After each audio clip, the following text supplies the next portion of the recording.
हरे कृष्णा, राधे राधे। आप सभी को वैशाख चौथ की ढेर सारी शुभकामनाएं। आज की वीडियो में आप सुनेंगे वैशाख चौथ की व्रत कथा।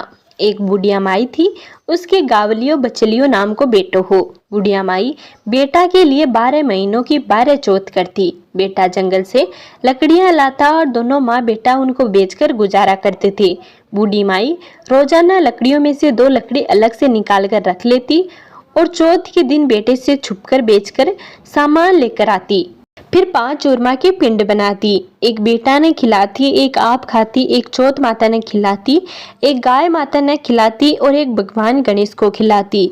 एक बार चौथ के दिन बेटा अपने पड़ोसन के घर गया। उसने चूरमा के लड्डू बना रखे थे तो उसने पूछा कि आज क्या है। सो थे चूरमा बनाया है। पड़ोसन बोली कि मैंने तो आज ही बनाया है, तेरी माँ तो हर चौथ के दिन बनावे है।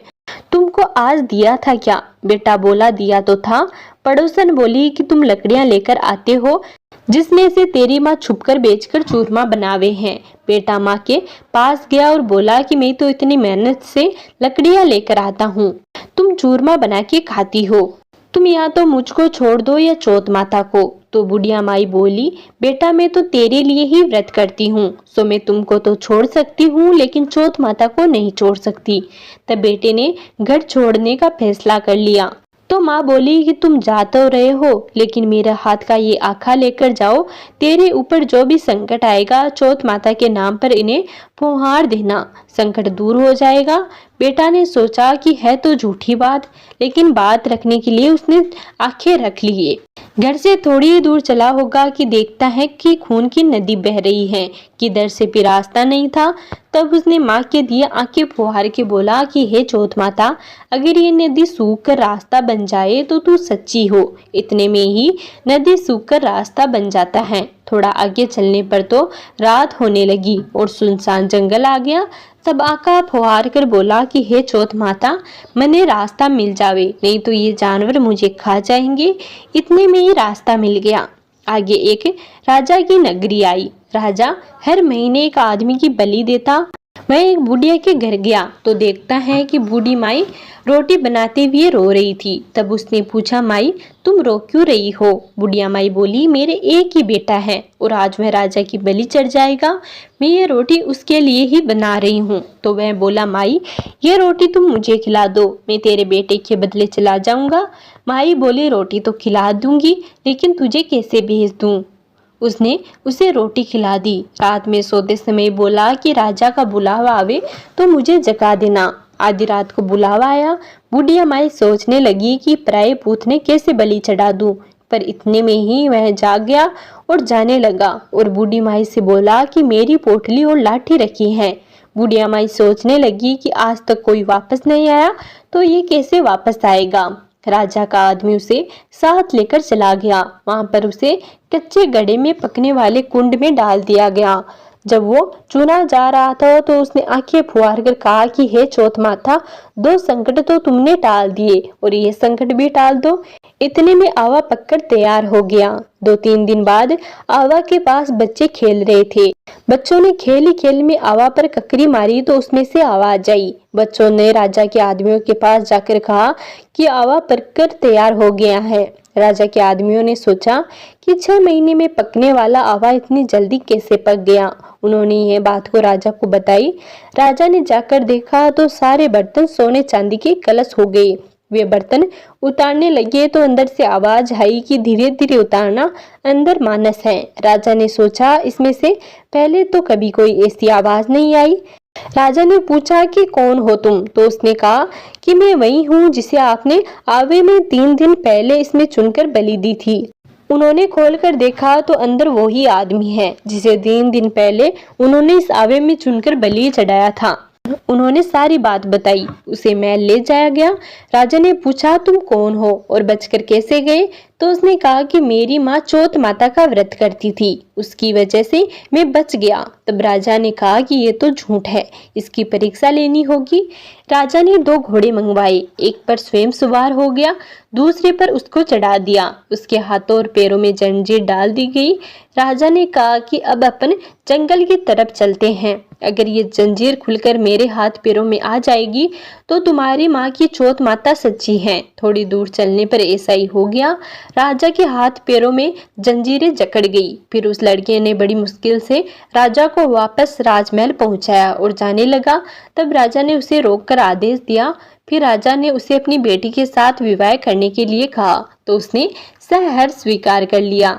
राजा ने उसे वही महल में रहने के लिए अलग से सारे साधन उपलब्ध करवा दिए। वह राजकाज में सहयोग करने लगा। कुछ दिनों बाद उसे घर की याद आई। एक दिन मौसम बहुत खराब हो गया था, चारों ओर बिजलियां कड़क रही थी। उसे अपनी माँ की याद आई, तो उसने अपनी पत्नी से कहा कि आज तो बिजली मेरे गांव की तरफ चमक रही है। तो उसकी पत्नी यानी राजा की बेटी ने कहा कि आपके गांव भी है क्या? तो उसने बताया कि हाँ। उसने अपनी माँ के बारे में बताया, फिर कहा कि गांव चलेंगे। दूसरे दिन सुबह वे गांव के लिए रवाना हुए। तो राजा ने खूब सारा धन देकर उन्हें विदा किया। गांव के समीप पहुंचने पर लोगों को पता चल गया उसकी माँ से बुढ़ापे में लकड़ियां तो कटती नहीं थी, इसलिए गोबर के उपले बनाकर उन्हें बेचकर जीवन यापन कर रही थी। वह उपले बीन कर ला रही थी, तो उसी पड़ोसन ने बताया कि बूढ़ी माई तेरे बेटा बहू आ रहे हैं। तो उसने कहा कि मेरे भाग्य में बेटा बहू कहाँ है? एक बेटा था जिसे भी तुमने लगा बुझा के निकाल दिया। तो उसने कहा कि मैं सच बता रही हूँ, विश्वास नहीं हो तो देख लो।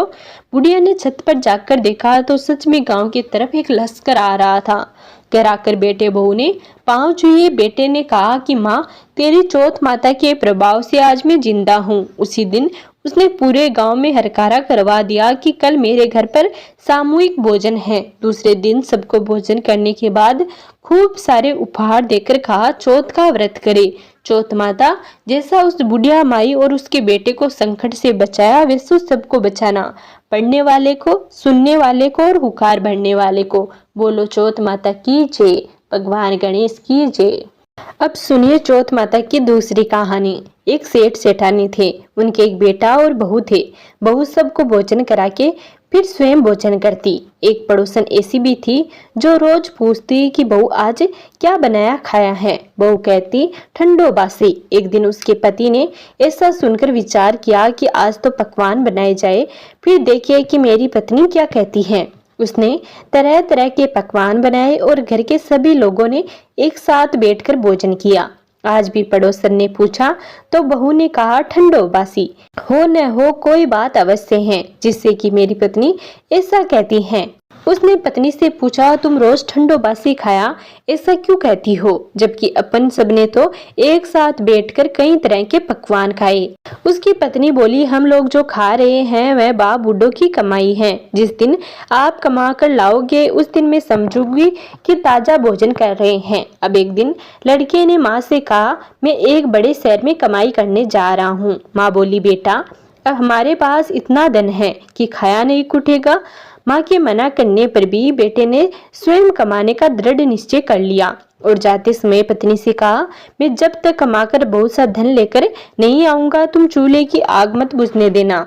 एक दिन चूल्हे की आग बुझ गई तो वह मन ही मन घबराने लगी, कहीं मेरे पति पर संकट तो नहीं आन पड़ा। जल्दी से पड़ोस में से आग लाकर चूल्हे में रख दूं। ऐसा विचार करके पड़ोस में गई। वहां पड़ोसन चौथ माता का व्रत और पूजन कर रही थी। पड़ोसन ने कहा थोड़ी देर में आकर ले जाना। बहू ने पड़ोसन से पूछा आप यह व्रत क्यों करती हैं, इससे क्या मिलता है?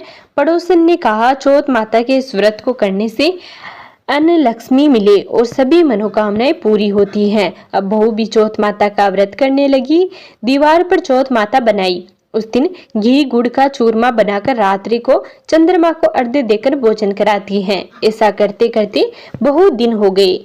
चौथ माता ने उस बहू के पति को सपना दिया कि साहूकार का बेटा तू जागे कि सोवे, तेरी पत्नी तुझे बहुत याद कर रही है, घर जाकर उसकी चिंता मिटा। तू दुकान खोलकर कक्कू केसर का पगलिया बना के बैठ जाना, आज तेरा हिसाब किताब चुकता हो जाएगा। अब तो चौथ माता ने जैसा कहा था वैसा ही हुआ। उसने घर जाने की तैयारी की और गाड़ी भर के धन दौलत लेकर चल दिया।